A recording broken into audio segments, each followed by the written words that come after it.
साथियों, ये आज चौथा दिन है इस श्रृंखला का। बात अगर दिन गिनने की होती तो ठीक होता, मगर ये दौर दिन गिनने का नहीं है, ये दौर लाशों के गिनने का दौर है। ये दौर अपने प्रियजनों को लगातार अपनी आंखों के सामने छीनते जाने, मौत के मुंह में उनके समा जाने और उनके दुखद और असमय उनका अंत अपनी आंखों के सामने देखने का बहुत दुखद, बहुत भयावह दौर है। ये दौर शमशान और कब्रिस्तान में लगातार अंतिम संस्कार के लिए लगी लंबी लंबी कतारों और वेटिंग को देखने का दौर है। इसलिए ये दौर हम सबको दुखी करने वाला, हम सबको स्तब्ध करने वाला दौर है। मगर ये दौर सामाजिक व्यवस्थाओं को, अपनी सरकारों को नंगी आंखों से देखने का, उनकी नग्नता को देखने का, उनकी नग्नता को पहचानने का भी दौर है। हमको बताया जाता है, कल मन की बात में भी बताया गया कि हमने कितनी तरक्की की है। तरक्की का आलम यह है कि हमने इतने हथियार बनाए हैं, इतने अणु बम, इतने परमाणु बम हमारे पास हैं कि ये जो दुनिया है, इस दुनिया को 1 दर्जन बार तबाह किया जा सकता है। मानव सभ्यता का विकास, पूरी मानव सभ्यता, इसको एक बार नहीं 1 दर्जन बार तबाह करने का, नेस्तनाबूद करने के लिए जितने हथियार चाहिए वो सारा इंतजामात, उतने हथियार हमारे पास हैं। मगर इस दौर में इंसानों को बचाने के लिए एक ऑक्सीजन का सिलेंडर की व्यवस्था हम लोग नहीं कर पाए हैं। हम इस व्यवस्था को नष्ट करने के लिए, तबाह करने का इंतजाम जो है कि हमारी सरकारों ने, हमारे हुक्मरानों ने किया है, लेकिन बेहाल मरीजों को बचाने के लिए मानव रक्षक दवाओं की जो आवश्यकता होनी चाहिए वो उनकी व्यवस्था हम लोग नहीं कर पाए हैं। इसलिए जब हम अपने देश की बात करते हैं तो कहा जाता है कि हमें ये दौर हमारे लिए गर्व करने का दौर है। हमें गर्व करना चाहिए कि पिछले 6 साल में हमने दुनिया की सबसे ऊंची मूर्ति बनाई है। हमें गर्व करना चाहिए कि हम एक भव्य मंदिर का निर्माण करने के लिए जा रहे हैं।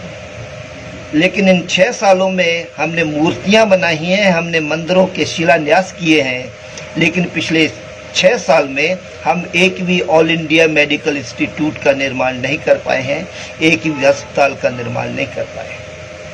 अस्पतालों का जो निर्माण करने की बात है वो तो छोड़िए, पिछले 6 साल में पिछला 1 साल जब कोरोना की महामारी ने हमारी स्वास्थ्य व्यवस्था को बेनकाब कर दिया, सरकारों को जो है कि पूरी तरीके से सरकार की जो जन विरोधी नीतियां हैं उसका जो दिवालियापन है उसको उजागर कर दिया, तब भी इस कोरोना की महामारी के बाद भी हमारे सरकारी अस्पतालों में जो डॉक्टरों के, नर्सों के, मेडिकल स्टाफ के, पैरामेडिकल स्टाफ के जो लाखों पद खाली पड़े हुए हैं, हम उन खाली पड़े हुए पदों को भी नहीं भर पाए हैं।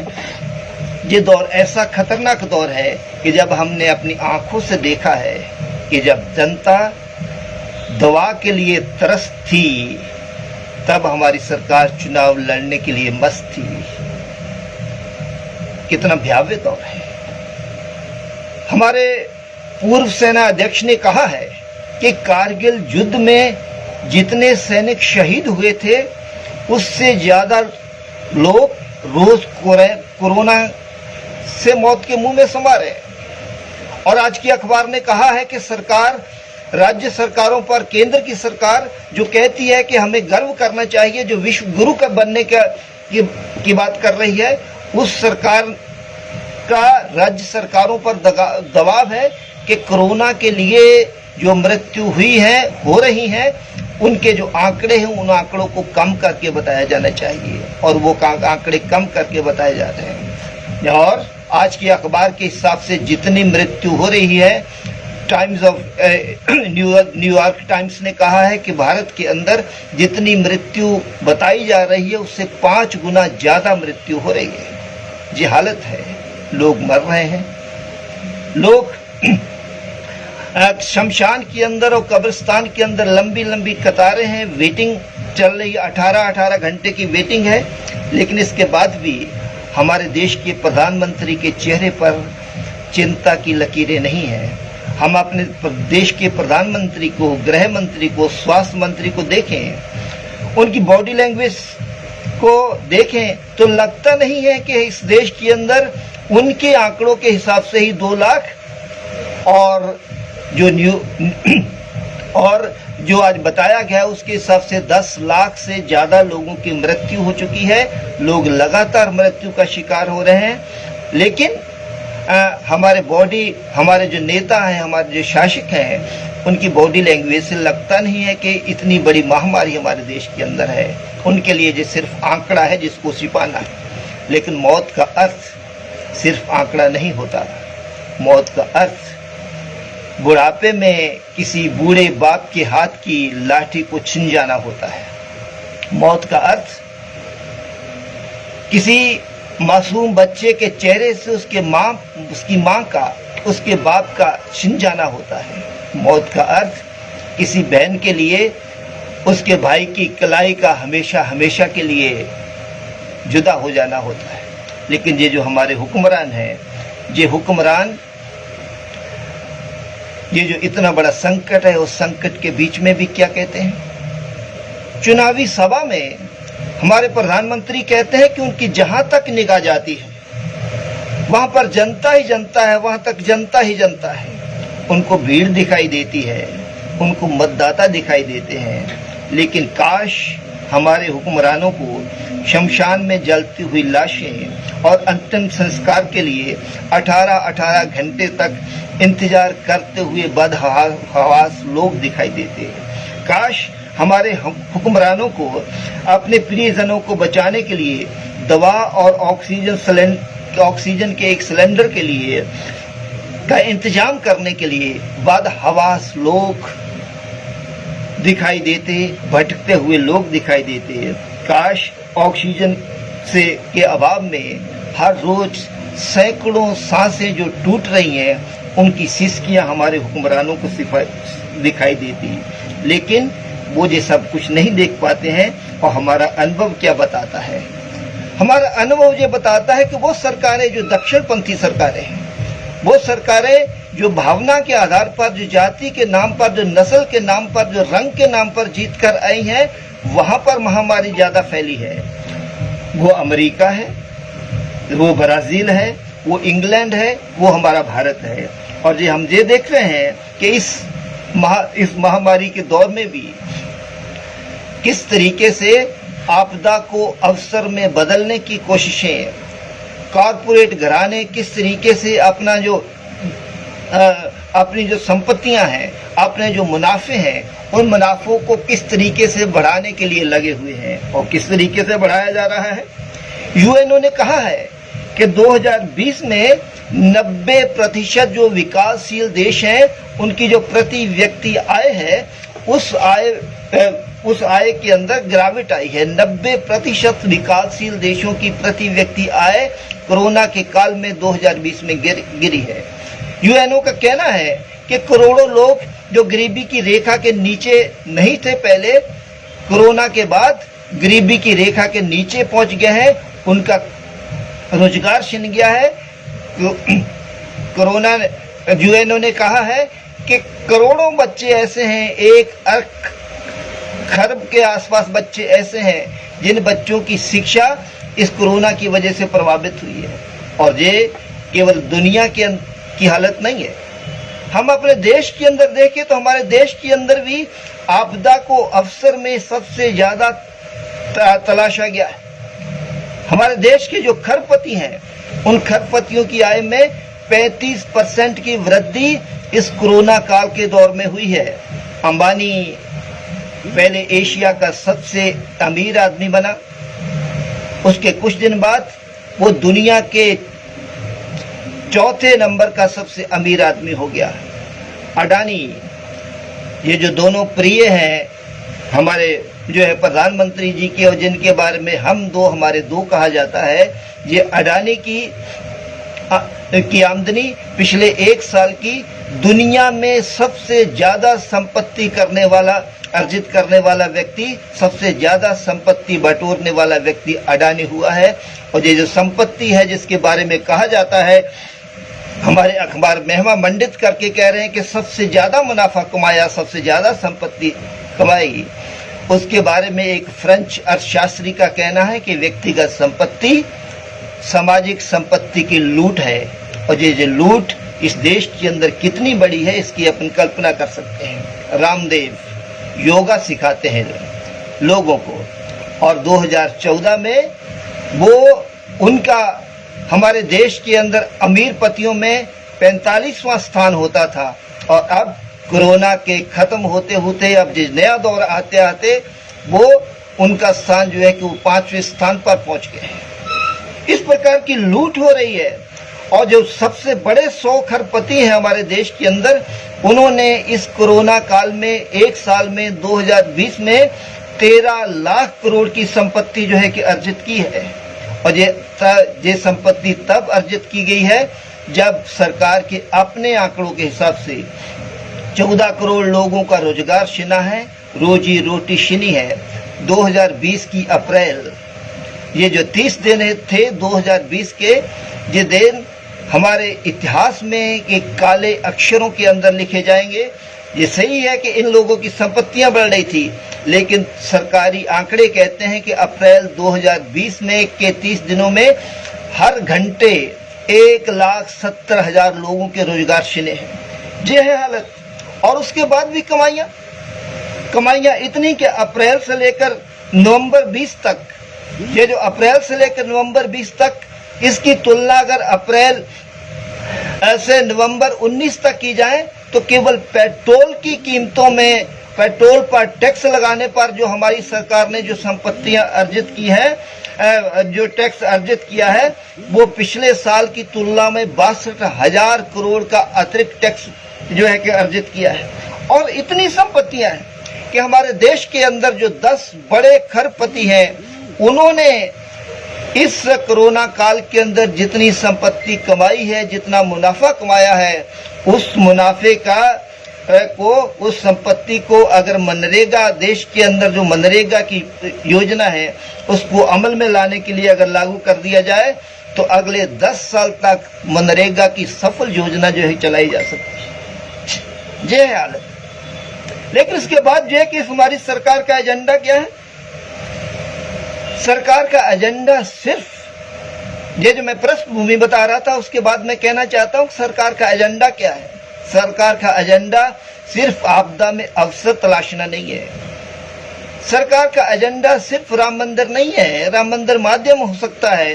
सरकार का एजेंडा 370 या नागरिक संशोधन कानून भी नहीं है। कारपोरेट के मुनाफे बढ़ाए हैं, बढ़ेंगे, लेकिन उनका जो असली एजेंडा है, उस एजेंडे को जानने के लिए, उसको समझने के लिए हमें इस सरकार की जो पृष्ठभूमि है, इसका जो इतिहास है, उसको जानने की आवश्यकता है। और इसीलिए 2014 में जब नरेंद्र मोदी की सरकार पहली बार बनी थी, तब हमारी पार्टी ने इस सरकार के बनने पर इसकी समीक्षा करते हुए ये बात कही थी कि पहली बार हमारे देश के अंदर एक ऐसी पार्टी को बहुमत मिला है, पूर्ण बहुमत मिला है। एक ऐसी पार्टी जो है कि पूर्ण बहुमत के साथ सत्ता में आई है, जिसका आजादी के आंदोलन में कोई योगदान नहीं है। अगर आजादी के आंदोलन को उठाकर देखा जाए तो इनके हिस्से में सिर्फ मुखबिरियां आती हैं, इनके हिस्से में सिर्फ माफीनामे आते हैं। हमारी पार्टी ने तब कहा था, इसकी समीक्षा करते हुए, कि एक ऐसी पार्टी के हाथ में सत्ता आई है जिसका इस देश के धर्मनिरपेक्ष ढांचे पर कोई विश्वास नहीं है, जो इस देश के संविधान को में जिसका कोई विश्वास नहीं है। हमारे देश का जो फेडरल स्ट्रक्चर है, संघीय ढांचा है, हमारे देश का जो लोकतांत्रिक व्यवस्था है, इस व्यवस्था में इस सरकार का, इस पार्टी का कोई विश्वास नहीं है। हमने तब कहा था कि ये जो पार्टी है एक ऐसी पार्टी के हाथ में सत्ता आई है जिसका नियंत्रण राष्ट्रीय स्वयंसेवक संघ करता है। और राष्ट्रीय स्वयंसेवक संघ एक ऐसी फांसीवादी संगठन है जो हमारे देश से नहीं, जो हमारे देश की समय की परंपराओं से नहीं, हमारे देश की संस्कृति से नहीं उसका तो नाम लेता है, बल्कि वो उसका जो आदर्श मुसोलिनी और हिटलर है, जो फांसीवादी विचारधारा से संचालित है और जो हमारे देश के अंदर जो है कि इसके धर्मनिरपेक्ष ढांचे को बदलकर हिंदू राष्ट्र की स्थापना करना चाहता है। तब हमने कहा था कि ये जो सरकार सत्ता में आई है, ये सरकार दो महत्वपूर्ण जो पहलू हैं उस पर सवार होकर सत्ता में आई है। एक तरफ कारपोरेट पूंजी का अथाह समर्थन और दूसरी तरफ सांप्रदायिक ध्रुवीकरण। और इसलिए ये जो सरकार है, ये सरकार आने वाले दिनों में एक तरफ कारपोरेट पूंजी के लिए मुनाफों की व्यवस्था करेगी, पिछले 6 साल के अंदर हम उसको देख रहे हैं, और दूसरी तरफ ये सांप्रदायिक ध्रुवीकरण करके आरएसएस के एजेंडे को लागू करेगी। और इसलिए ये जो हमला है, ये हमला सिर्फ जो है कि राम मंदिर बनाने की बात नहीं है, ये हमला संविधान पर है, ये हमला लोकतंत्र पर है, ये हमला हमारे देश के धर्मनिरपेक्ष ढांचे पर है, ये हमला हमारे देश का जो फेडरल स्ट्रक्चर है, संघीय ढांचा है, उस पर है, और ये हमला हमारे देश की संस्कृति, हमारे देश का जो आज़ादी का आंदोलन है, आज़ादी का जो इतिहास है, उस इतिहास पर है। और इसलिए ये सरकार के बारे में जब चर्चा करते हैं तो तब ये बात सत्य है कि जैसे हिटलर जनता के समर्थन से सत्ता में आया था, ये सरकार भी लोकतांत्रिक तरीके से सत्ता में आई है। और लेकिन लोकतंत्र में के माध्यम से सत्ता में आने के बाद भी इस सरकार का जो मकसद है, वो मकसद लोकतंत्र नहीं है।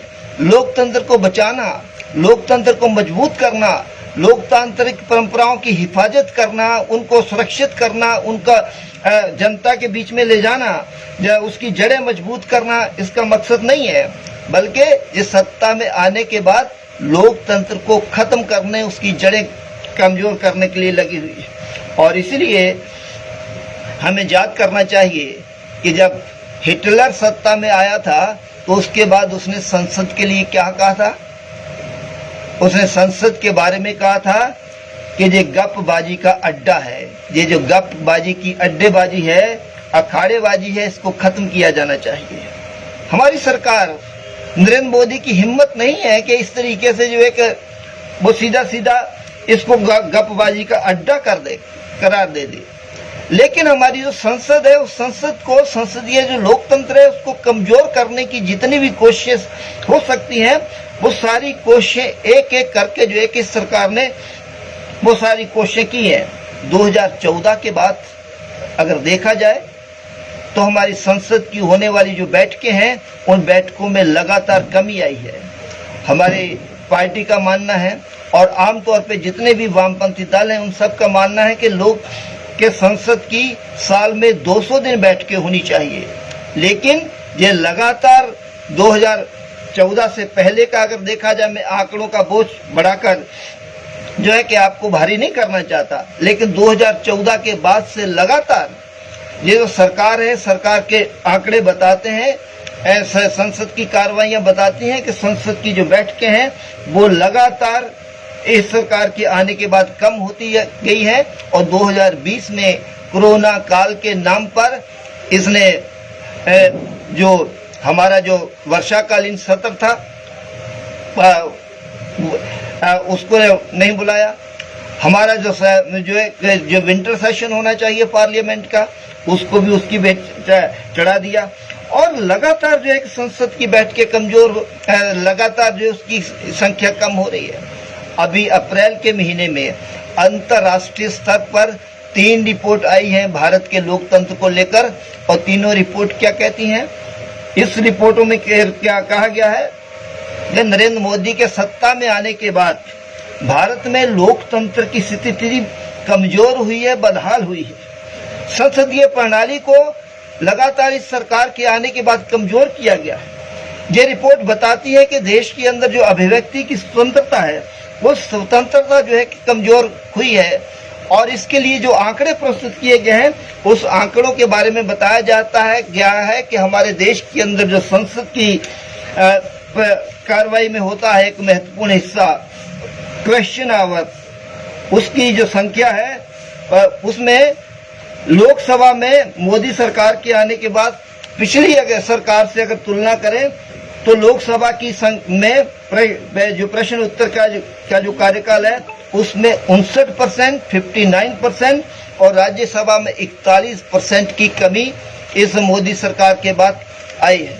ये ऐसी सरकार है जो संसद को गपबाजी तो नहीं कह सकती, लेकिन संसद को हास्यास्पद करने के लिए जितने भी नीतिगत प्रश्न हैं उन पर चर्चा करने की बजाय, संसद में बहस करने की बजाय उनकी घोषणा सड़कों पर होती है, उनकी घोषणा लाल किले पर होती है। लाल किले से घोषणा की जाती है कि योजना आयोग को बंद कर दिया जाएगा। संसद हमारी चल रही होती है, लेकिन नोटबंदी की घोषणा हमारे प्रधानमंत्री जो है संसद की नोटबंदी की घोषणा कर देते हैं और संसदीय परंपराओं को किस तरीके से ध्वस्त किया गया है।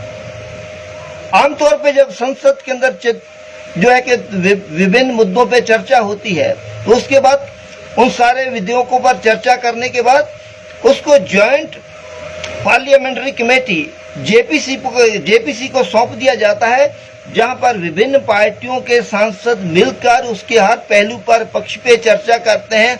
संबंधित जो पक्ष हैं उससे चर्चा करते हैं। उदाहरण के लिए अगर जो है कि वो विधेयक अगर महिलाओं से संबंधित है तो महिला विशेषज्ञों से चर्चा होती है, महिलाओं के संगठनों से चर्चा होती है। उन सब से चर्चा करने के बाद जो है कि फिर उसको अंतिम रूप दिया जाता है। लेकिन इस सरकार के आने के बाद जेपीसी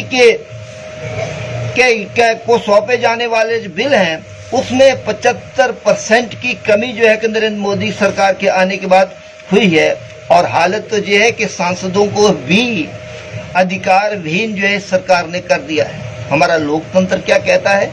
लोकतंत्र क्या कहता है कि हमारे देश की हमारी जो संसदीय कार्य प्रणाली है वो जो कहती है कि पहले हमारे देश की जनता सांसद चुनेगी और सांसद बाद में नेता चुनेंगी, अपना संसदीय दल का नेता चुनेंगे। लेकिन जहां पर नेता का पहले घोषित कर दिया जाता है, जनता से बाद में कहा जाता है कि आप अपना सांसद चुन लीजिए। इस तरीके से जो संसदीय कार्य प्रणाली है, हमारी जो संसदीय व्यवस्था है, उस व्यवस्था को ध्वस्त करने की कोशिशें इस सरकार की ओर से हो रही हैं, कमजोर करने की कोशिशें हो रही हैं। हमने कृषि बिलों के बारे में देखा है, तीनों के बारे में, कि किस तरीके से बिना चर्चा में, बिना मत विभाजन के पास कर दिया गया। और इस तरीके से जो सरकार है, ये सरकार इसको कमजोर करने में, जो एक संसद को कमजोर करने में लगी। दूसरा इसके साथ जुड़ा हुआ प्रश्न है संविधान, जिसको मैंने कहा था कि इस संविधान में इनकी कोई आस्था नहीं है। ये एक अलग विषय हो सकता है कि किस तरीके से गोलवलकर से लेकर सुदर्शन तक और सुदर्शन से लेकर मोहन भागवत तक, किस तरीके से जो लोग हैं, ये लोग इस हमारा जो संविधान है, इस संविधान की आलोचना करते आए। किस तरीके से जो है ये कहते आए हैं कि ये जो संविधान है, हमारे देश की जो परंपराएं हैं उसके अनुरूप नहीं है। वो अभी भी मानते हैं कि मनुस्मृति से अच्छा संविधान जो है हमारे देश के में कोई दूसरा नहीं हो सकता है। और इसीलिए मोदी सरकार के जो मंत्री हैं, कर्नाटक से आने वाले के मंत्री, वो भाषण देते हुए इस बात को कहते हैं कि हम इस संविधान की रक्षा करने के लिए जो है कि सत्ता में नहीं आए, हम इस संविधान को बदलने के लिए सत्ता में आए हैं। और हमारे लिए जो सबसे बेहतर संविधान है इस देश के लिए वो मनुस्मृति है। हम उस पे जो है कि हम उसी संविधान पे चलना चाहते हैं। और ये आज की बात नहीं है। अटल बिहारी वाजपेयी जी सत्ता में आए थे, उस समय एनडीए की सरकार थी, भारतीय जनता पार्टी के पास बहुमत नहीं था, लेकिन तब भी उन्होंने आकर जो है कि संविधान की समीक्षा क्या करने की बात की थी और संविधान की समीक्षा के लिए एक कमेटी का गठन किया था। और तब भी जो है कि भारतीय जनता पार्टी तो लगातार इस बात के लिए कहती आई है कि उनके लिए आस्थाएं बड़ी हैं, आस्थाएं महत्वपूर्ण है। संविधान जो है कि और संविधान महत्वपूर्ण नहीं है, आस्थाओं के आगे संविधान को बौना, वो जो है कि लगातार बौना करने की कोशिशें करते आए हैं। और इसलिए जब ये संविधान की पर आलोचना करते हैं तो हम इस बात को कहना चाहते हैं कि ये बात सत्य है, संविधान में कुछ कमियां हो सकती हैं। उसके बारे में जो है कि बहुत सारे पहलू हैं जिस पहलुओं पे चर्चा हो सकती है, लेकिन हमारे देश के ज्ञात इतिहास में ये पहला ग्रंथ है जो ग्रंथ कहता है कि इस देश के नागरिकों को बराबरी का अधिकार देता है। ये पहला ग्रंथ है जो कहता है कि महिला पुरुष के बीच में किसी प्रकार की ना बराबरी नहीं है, जो कहता है कि जाति के नाम पर, धर्म के नाम पर, भाषा के नाम पर, लिंग के आधार पर किसी व्यक्ति के साथ भेदभाव नहीं किया जा सकता, जो कहता है कि कानून की नजरों में सब लोग बराबर हैं। और इसीलिए ये जो लोग हैं, ये लोग हमारे संविधान की जो आत्मा है, जो उसका जो प्रियम्बल है, उस प्रियम्बल को ही पर ही हमला कर रहे हैं। हमारे देश का प्रियम्बल क्या कहता है, उसकी जो आत्मा है उसमें क्या है, वो ये है कि अनेकता में एकता हमारे देश की एकता का सूत्र है। हमारे देश की जो विविधता है वही हमारी पहचान है। और इसलिए हमारा जो देश है उस देश के बारे में कहा जाता है कि जो है उसका फेडरल स्ट्रक्चर है। ये हमारा देश जो है वो राज्यों का संघ है। इसलिए हम कहते हैं कि राज्यों को अधिक से अधिक अधिकार होने चाहिए, राज्यों को मजबूत किया जाना चाहिए। और हमने देखा है कि वामपंथी पार्टियों के नेतृत्व में ज्योति बसु के जब मुख्यमंत्री थे तो उनके नेतृत्व में किस तरीके से 1980 के दशक में हम लोगों ने जो है कि वामपंथी पार्टियों को, उसके बाद जो दूसरे धर्मनिरपेक्ष पार्टियों को, विपक्षी दलों के जो मुख्यमंत्री थे उनको सबको साथ लेकर किस तरीके से देश का जो ये राज्यों के लिए अधिक अधिकारों का जो सवाल था उस सवाल को उठाया था, ताकि ये राज्यों को अधिक अधिकार दिए जाए। इसका अर्थ यह था कि राज्यों की उनकी जो अपनी जो संस्कृति है, उनकी जो भाषा है, उनकी जो संस्कृति है, उनकी जो पहचान है, उनकी रक्षा की जाए, उनको मजबूत किया जाए, उनकी प्रगति की जाए। हम राज्यों को अधिक अधिकार देने की बात करते हैं।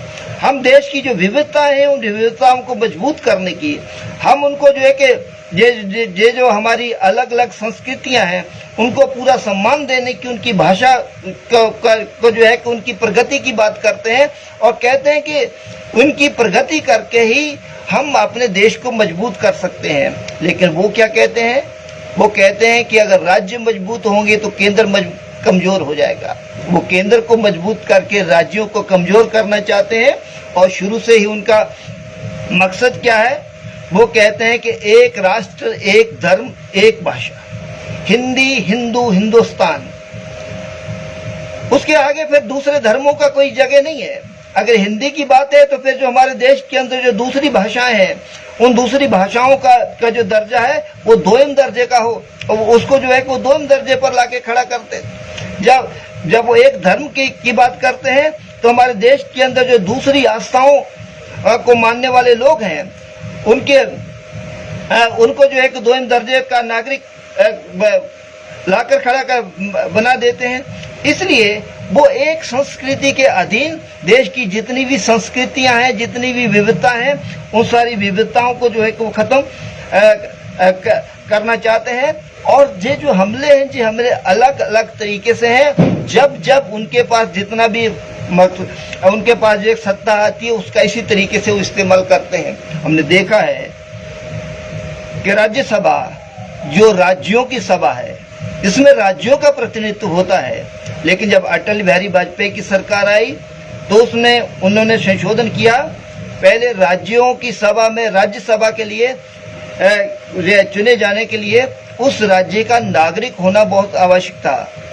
राज्यों की सभा होती थी, लेकिन अटल बिहारी वाजपेयी की सरकार के आने के बाद ये इस प्रावधान को खत्म कर दिया। अब कोई भी नागरिक किसी भी राज्य से आकर चुना जा सकता है।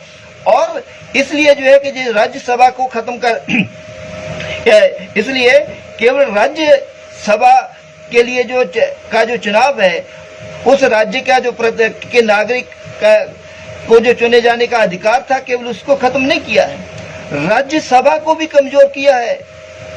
ये केवल संसदीय लोकतंत्र की पर हमला नहीं है, ये संसदीय लोकतंत्र के साथ साथ राज्यों के जो अधिकार हैं, फेडरल स्ट्रक्चर जो है उस पर भी हमला है। और इसीलिए राज्यसभा को कमजोर करने के लिए जितने भी बिल होते हैं जिन पर राज्यसभा के अंदर बहस होकर वो मत विभाजन हो सके, उन सब को जो है कि इकोनॉमिक बिल के नाम पर जो है कि वो सीधा पास कर देते हैं।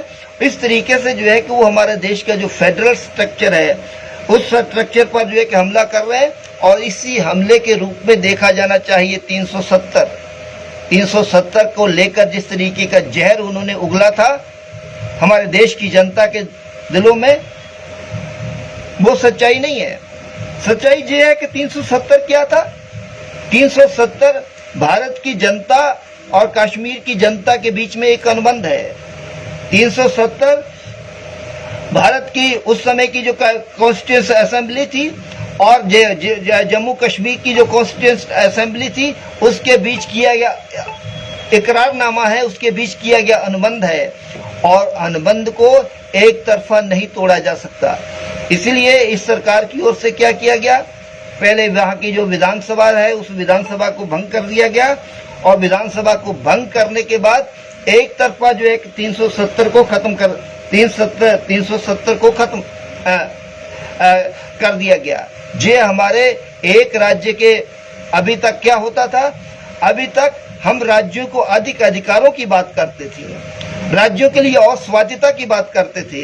लेकिन ये पहली बार हुआ कि जिस राज्य को विशेषाधिकार प्राप्त था, उस राज्य का जो राज्य का दर्जा है, उस राज्य के दर्जे को भी खत्म कर दिया गया।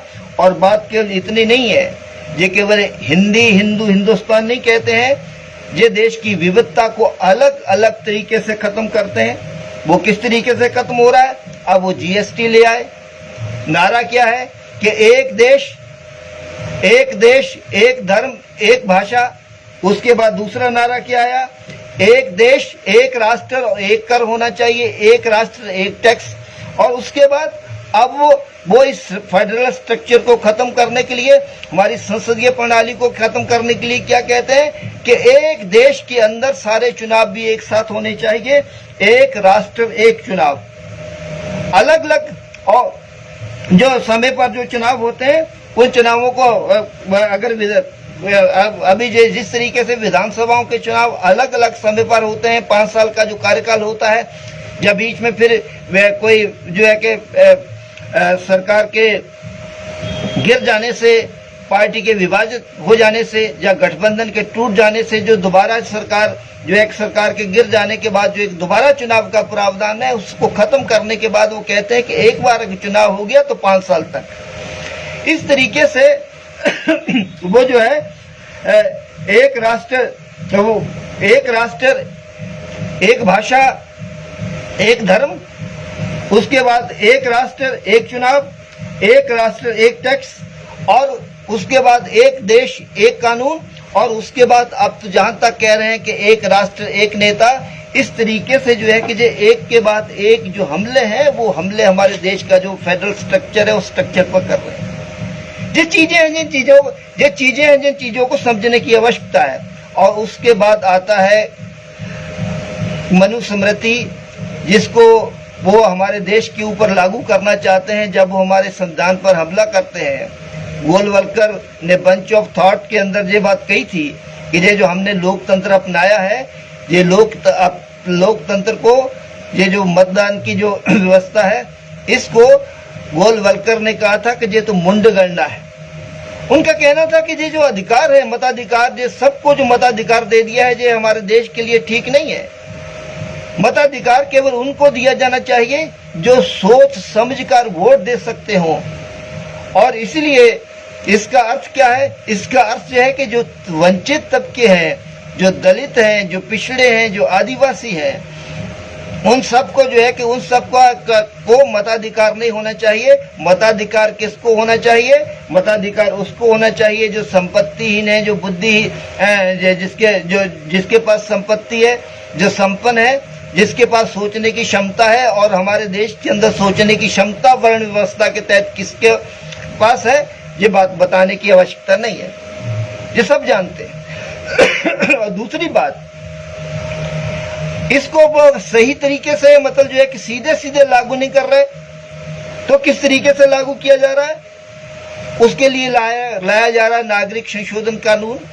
और क्या कहा जा रहा है कि वो तो हम जो पाकिस्तान से आने वाले, जो दूसरे देशों से आने वाले जो हिंदू हैं, उन्हें हिंदुओं को नागरिकता देने के लिए जो है कि ये कानून ला रहे हैं। हम किसी की नागरिकता लेना नहीं चाहते, लेकिन उसके लिए जिन दस्तावेजों को 1970 से पहले के जो दस्तावेजों की जो कोशिश हो रही है कि उससे वो जो नागरिकता छीनना चाहते हैं, वो नागरिकता केवल अल्पसंख्यकों की नहीं है। हालांकि जो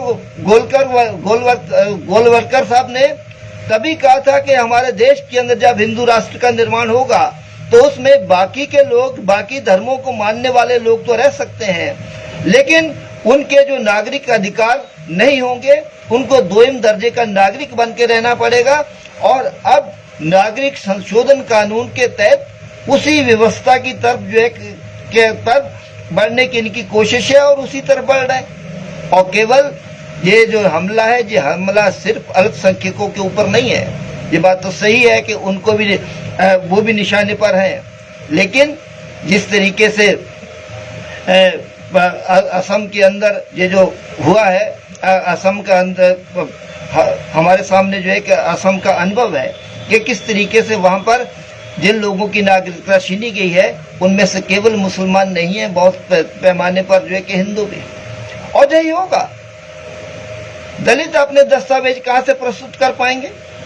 आदिवासी जो आज भी कह रहे हैं कि वनाधिकार कानून को लागू किया जाना चाहिए, 10 करोड़ से इस समय जो उनकी संख्या 12 करोड़ से ज्यादा है, वो अपने दस्तावेज कहां से लेकर प्रस्तुत कर पाएंगे? महिलाएं, हमारे देश की ही बात नहीं है, पूरी दुनिया के अंदर जब कहा जाता है कि इस दुनिया आबादी का आधा हिस्सा 50% महिलाएं हैं, तो पूरी दुनिया के अंदर जितनी संपत्ति है उस संपत्ति में से केवल 1% संपत्ति की मालिक महिलाएं। तो तब महिलाएं जो है कि अपने दस्तावेज कहां से प्रस्तुत कर पाएंगी? इसका अर्थ यह है कि वो केवल मुसलमानों की नागरिकता नहीं छीनना चाहते, वो दलितों की, वो अल्पसंख्यकों की, समुदायों की नागरिकता छीनना चाहते हैं। वो दलितों की, आदिवासियों की, पिछड़ों की, महिलाओं की जो वो है नागरिकता, उस सब की नागरिकता छीनना चाहते हैं। वो सिर्फ वही जो वर्ण व्यवस्था के तहत जो मान्य वर्ण है, उन्हीं को जो है कि नागरिकता देना चाहते हैं, उन्हीं को सारे अधिकार छीनना चाहते हैं। और इसीलिए कभी वो आरक्षण की बात करते हैं, आरक्षण को खत्म करने की बात करते हैं। मुसोलिनी ने कहा था सर्वाइवल ऑफ द फिटेस्ट, जो जी सकता है उसी को जीने का अधिकार होना चाहिए। और हमारे देश के अंदर ये अधिकार किसको है? वो ही उसको है जो वर्ण बाकी वर्णों को नियंत्रित करता है। और इसलिए इनके निशाने पर महिलाएं हैं, इनके निशाने पर आदिवासी हैं, इनके निशाने पर पिछड़े हैं, इनके निशाने पर अल्पसंख्यक हैं। और इसीलिए हम देखते हैं कि किस तरीके से जब ये महिलाओं के जनतांत्रिक अधिकारों को खत्म करने हमले होते हैं, तो किस तरीके से जो है कि इनके नेताओं के बयान क्या होते हैं? बलात्कार होता है महिला के साथ, तो ये कहते हैं कि महिलाओं को लक्षण रेखा पार नहीं करनी चाहिए। कुलदीप सेंगर अगर जो इनकी भारतीय जनता पार्टी का विधायक, अगर वो बलात्कार करता है, बलात्कार के जुर्म में अगर जेल जाता है, पहले उसको बचाने की कोशिश होती है, फिर उसके समर्थन में रैली निकलती है, और अब उसकी पत्नी को जो है कि भारतीय जनता पार्टी प्रत्याशी बना देती है। हमने देखा है कि किस तरीके से हाथरस के अंदर जो विभत्स कांड हुआ, एक दलित बच्ची के साथ जिस तरीके से जो है कि उसको बलात्कार करने के बाद जिस तरीके से उसकी हत्या की गई, पहले भारतीय जनता पार्टी की सरकार की ओर से पहले पीड़िता के परिवार को ही आरोपी बनाने की कोशिश की गई, उसके पहले फिर वो उस पीड़िता का चरित्र हनन करने की कोशिश की गई और लगातार अपराधियों को बचाने की कोशिश की गई। ये लगातार इस प्रकार की घटनाएं जो है कि ये कुछ उदाहरण है। मध्य प्रदेश के अंदर पिछले 2 महीने के अंदर 4 घटनाएं ऐसी घटी हैं जहां पर दलितों को दलित जो मृतक हैं उनकी जो बॉडी है उस बॉडी को भी जो है कि चिता से उठाकर बाहर फेंक दिया गया। उनको जो है कि शमशान से हटाकर उनके परिजनों को दूसरी जगह पर जो है कि उसका अंतिम संस्कार करना पड़ा। गुजरात के अंदर अगर ऊना में अगर दलित नौजवान मरी हुई गाय की खाल उतारते हैं तो उसके बाद उनको नंगे बदन पीटा जाता है। ऐसी घटना अभी मध्य प्रदेश के अंदर महू के अंदर घटी और इसलिए ये जो हमले हैं ये जो हमले हैं इन हमलों को समझते हुए देखना पड़ेगा कि किस तरीके से ये कुछ उदाहरण है कि किस तरीके से जो लोग लगातार दलितों को अपना निशाना बना रहे हैं, मनुस्मृति को किस तरीके से लागू कर रहे हैं। धर्मनिरपेक्ष ढांचे पर इनके जो हमले हैं, धर्मनिरपेक्ष ढांचे पर जो इनका हमला है, उस हमले को अटल बिहारी वाजपेयी आते हैं तो धर्मांतरण पर राष्ट्रीय बहस होनी चाहिए। भारतीय जनता पार्टी जो नरेंद्र मोदी जी आते हैं तो नागरिक संशोधन कानून के तहत जो है कि उसको नागरिकता को धर्म के साथ जोड़ देते हैं। उसके बाद भारतीय जनता पार्टी की जो राज्य सरकारें हैं वो धर्मांतरण को लेकर जो है कि कानून बनाती हैं। उसके बाद लव जिहाद के नाम पर जो है कि कानून बनाया जाता है और मध्य प्रदेश के अंदर अब तो जो है कि पत्थरबाजी के नाम पर भी एक ऐसा कानून बनाया गया है। अगर अल्पसंख्यकों के ऊपर अगर हमले होते हैं, ये जो हमने देखा है कि किस तरीके से मालवा के अंदर, उज्जैन में, इंदौर में, नीमच के अंदर जो है कि किस प्रकार हमले जो है कि राम मंदिर का चंदा मांगने के लिए लोग अल्पसंख्यक बस्तियों में गए, उन पर हमले किए, उनके जो धार्मिक स्थल थे उनको तोड़ा गया और उसके बाद भारतीय जनता पार्टी की सरकार ने कहा कि पत्थर फेंका था, उनके जुलूस पर पत्थर फेंका था अल्पसंख्यकों ने, इसलिए हमले हुए और पत्थरबाजों पर को नियंत्रित करने के लिए 5 साल की सजा का प्रावधान का एक कानून जो है कि मध्य प्रदेश के अंदर इस सरकार ने तैयार किया। ये हालत इस प्रकार ये जो सरकार है, ये सरकार लगातार हमारे देश का जो धर्मनिरपेक्ष ढांचा है, इस ढांचे को कमजोर करने की उसको कोशिश कर रही है और इसलिए जब ये संविधान पर हमला कर रही है तो संविधान पे हमला तब तक संभव नहीं है जब तक हमारे देश की जो संवैधानिक संस्थाएं हैं उन संस्थाओं को कमजोर ना किया जाए।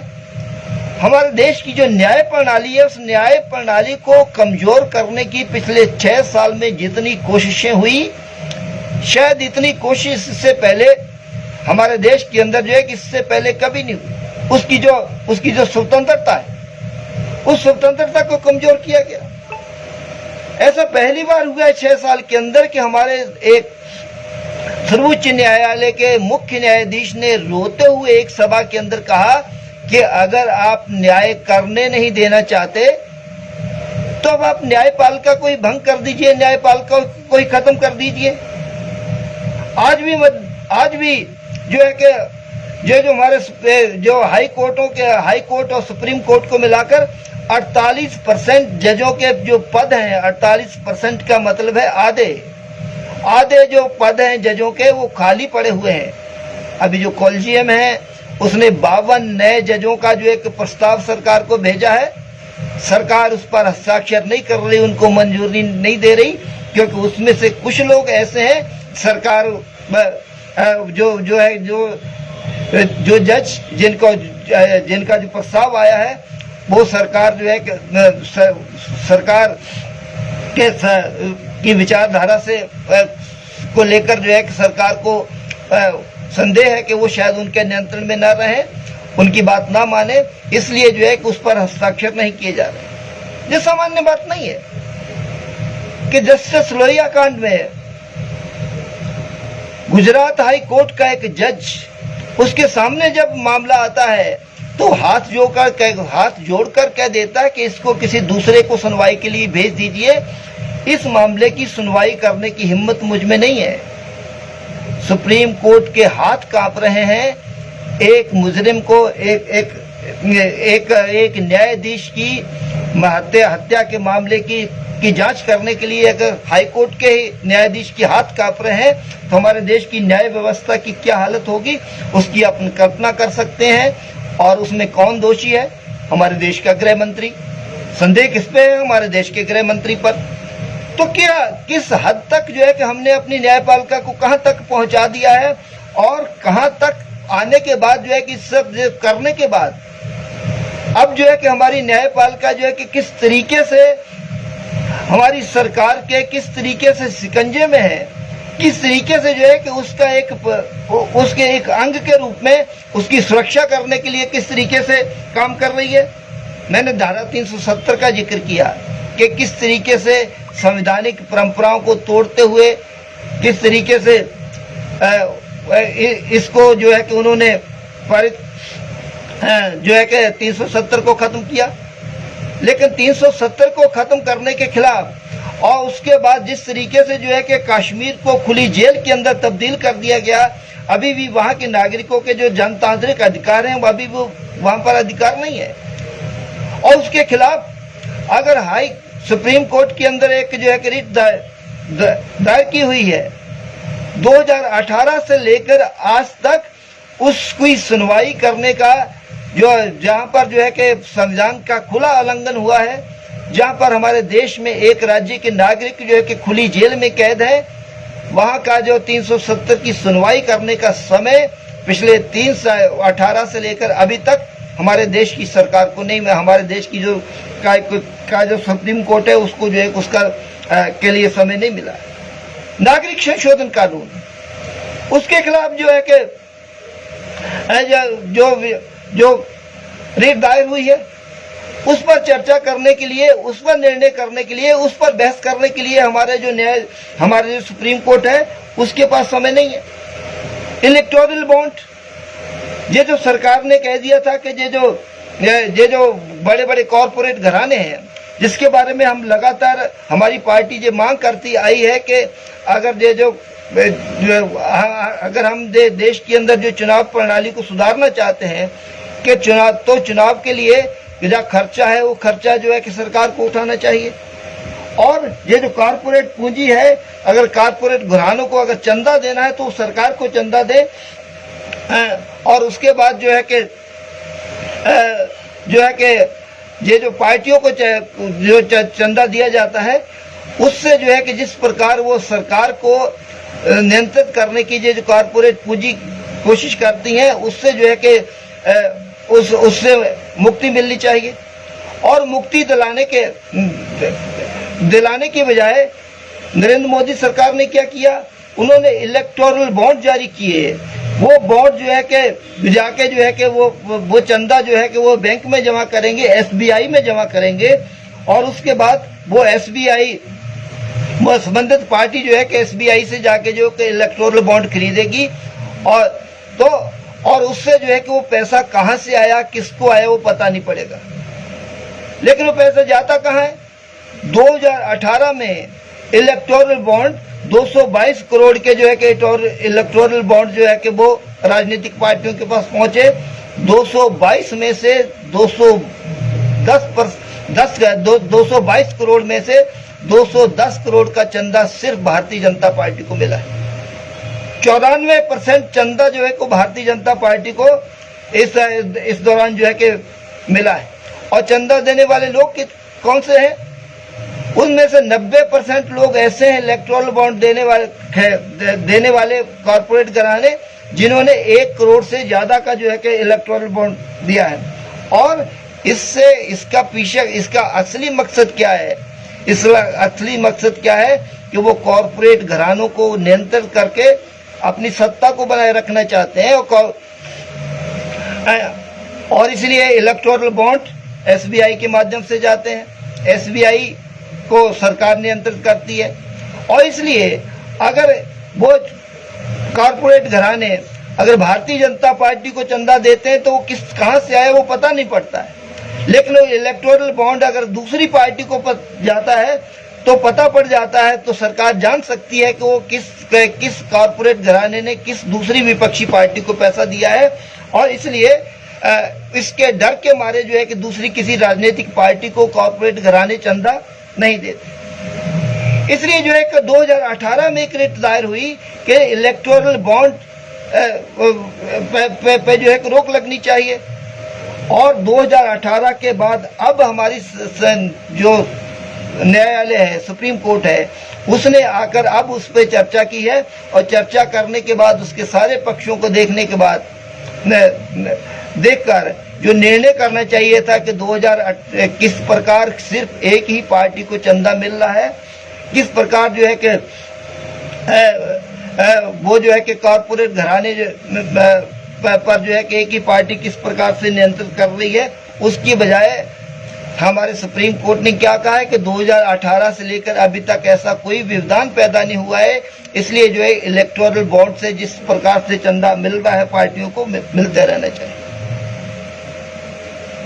और हालत क्या है, 370 की सुनवाई के लिए हमारे पास जो है कि हमारे सुप्रीम कोर्ट के पास समय नहीं है।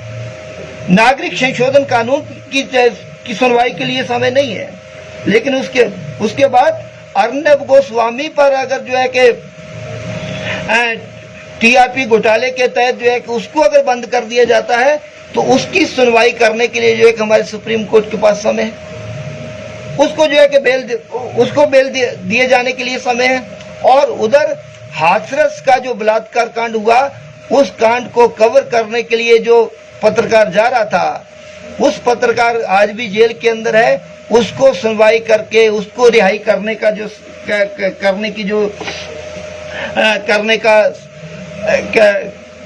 करना या उसके जो नागरिक अधिकार है, उसकी चिंता हमारे सुप्रीम कोर्ट को नहीं है। इस प्रकार हमारे देश का जो सुप्रीम कोर्ट है, हमारे देश की जो न्याय प्रणाली है, उस न्याय प्रणाली को भारतीय जनता पार्टी ने कमजोर किया है। और इसलिए केवल वहीं तक बात नहीं है, बात यह है कि अगर कमजोर करना है तो सारी संवैधानिक संस्थाओं को कमजोर करना पड़ेगा। और सारी संवैधानिक संस्थाओं को कमजोर करने के लिए चुनाव आयोग की हालत जो है कि हमारे देश के अंदर जो है कि सबसे बदतर है। इससे ज्यादा जो है कि बुरी हालत क्या हो सकती है कि 2019 में 23 मई 2019 को चुनाव परिणाम आए थे लोकसभा के, और आज तक 2021 भी आधा निकलने को है।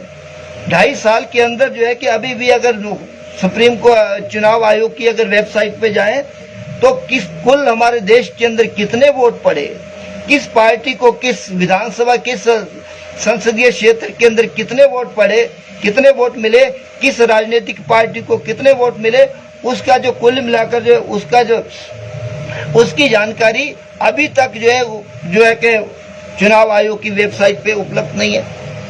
क्या ये सामान्य बात, क्या ये सामान्य बात नहीं? क्या ये ऐसा इससे पहले कभी हुआ कि प्रधानमंत्री की चुनावी रैलियों के हिसाब से हमारा जो चुनाव आयोग है वो अपनी पत्रकार वार्ताएं जो है कि उसका समय बढ़ा दे, उसको स्थगित कर दे? चुनाव आयोग जो है कि इस प्रकार जो है कि चुनाव के जो घोषणा है, वो घोषणा इस प्रकार से होती है, इस प्रकार से की जाती है जैसे भारतीय जनता पार्टी के कार्यालय में बैठकर जो है कि उनके चुनाव के हिसाब से बात की जा रही है। बंगाल को लेकर सारी वामपंथी पार्टियां, संयुक्त मोर्चे ने सबसे पहले कहा कि कोरोना फैल गया है, हम अपनी सभाओं को स्थगित करने के लिए तैयार। चुनाव आयोग बैठक बुलाता है और बैठक बुलाने के बाद सर्वदलीय बैठक बुलाता है और उसके बाद कहता है कि 7 बजे के बाद कोई आम सभा नहीं होगी। 7 बजे से पहले क्यों, 7 बजे के बाद क्यों नहीं? क्योंकि प्रधानमंत्री के प्रोटोकॉल के हिसाब से उनको जो है कि सूर्य अस्त होने से पहले उनका जो हवाई जहाज है, उनका हवाई जहाज उड़ना होता है। प्रधानमंत्री की सभाएं दिन में ही होती हैं, इसलिए जो है कि वो कहते हैं कि 7 बजे के बाद सभाएं नहीं होगी, 7 बजे से पहले सभाएं हो सकती है। बाद में हाईकोर्ट को हस्तक्षेप करना पड़ा और उसके बाद जो है कि वहां की सभाएं जो है कि स्थगित हुई। और आज तो एक जो हमारे देश का एक हाईकोर्ट है, उसने आज तो कह दिया है कि जो कोरोना फैला है, उस कोरोना के फैलने के लिए हमारे देश का चुनाव आयोग जिम्मेदार है, और सिर्फ चुनाव आयोग जिम्मेदार नहीं है, उसके लिए हमारे देश की जो सरकार है, हमारे देश की सरकार भी उसके लिए जिम्मेदार है। और इसीलिए ये जो समय है, ये समय जितना खतरनाक है, उस खतरनाक समय में वो हमारे देश के संविधान को खत्म करना चाहते हैं, हमारे देश का जो लोकतांत्रिक ढांचा है उसको खत्म करना चाहते हैं, हमारे देश के फेडरल स्ट्रक्चर को खत्म करना चाहते हैं। निशाने पर जो है कि हमारे देश का संविधान है, हमारे देश की आज़ादी है, और इसीलिए वो हमारे देश के इतिहास को बदलना चाहते हैं। इसीलिए वो हमारे देश की जो शिक्षा प्रणाली है उसको बदलना चाहते हैं, ताकि अंधविश्वासों और अतार्किक शिक्षा को बढ़ावा दिया जाए। इसलिए जब वो नई शिक्षा प्रणाली लेकर आते हैं, राष्ट्रीय शिक्षा नीति लेकर आते हैं, तो शिक्षाविदों से चर्चा नहीं होती, संसद के अंदर चर्चा नहीं होती, छात्रों से चर्चा नहीं होती, बुद्धिजीवियों से चर्चा नहीं होती। एक संघ के लोगों को जोड़कर एक बतरा के माध्यम से जो है कि शिक्षा नीति तैयार की जाती है, और उससे जो है कि हमारे देश के जो वैज्ञानिक शिक्षा का जो वैज्ञानिक दृष्टिकोण जिसको और मजबूत किया जाना चाहिए, उसको जो है कि और कमजोर करने की जो है कि ये कोशिश होती है। इसलिए निशाने पर ये हैं, और इस सब के खिलाफ लड़ना है, और ये लड़ाई जारी है। इसलिए ये सिर्फ उदास मौसमों का दौर नहीं है, ये दौर हमारे संघर्षों की मिसालों को ऊंचा उठाने का दौर भी है। इसलिए ये दौर गीत गाए जाने का दौर है। ये वही गीत हैं जो सिंगू बॉर्डर पर, टीकरी बॉर्डर पर, दिल्ली को घेरे हुए बॉर्डरों पर हमारे देश का किसान गा रहा है कि हम लड़ेंगे, हम जीतेंगे, हम सरकार को हराएंगे। ये वही गीत है जो जेएनयू से लेकर जेएनयू में, जामिया मिलिया में, बनारस यूनिवर्सिटी में हमारे देश के नौजवानों ने गाए, हमारे देश के छात्रों ने गाए कि हम आपकी तानाशाही के आगे झुकेंगे नहीं। हम अपने देश की शिक्षा के लिए, हम अपने देश की स्वतंत्रता के लिए, हम अपने देश के लोकतंत्र के लिए, हम अपने देश की संस्कृति के लिए, हम अपने देश की एकता के लिए लड़ेंगे। ये वही जो है कि गीत हैं जिनका सपना रोहित वेमुला की आंखों में था, और ये वही गीत हैं जो शाहीन बाग की दादियों ने लिखे हैं। उन गीतों को हमें गाना होगा, और गाते हुए इस देश के लोकतंत्र को, इस देश के संविधान को, इस देश की परंपरा, इस देश की सांस्कृतिक विरासत को, इस देश की एकता को, अखंडता को, इस देश के संविधान को बचाना होगा। इसी के साथ मैं अपनी बात खत्म करता हूँ।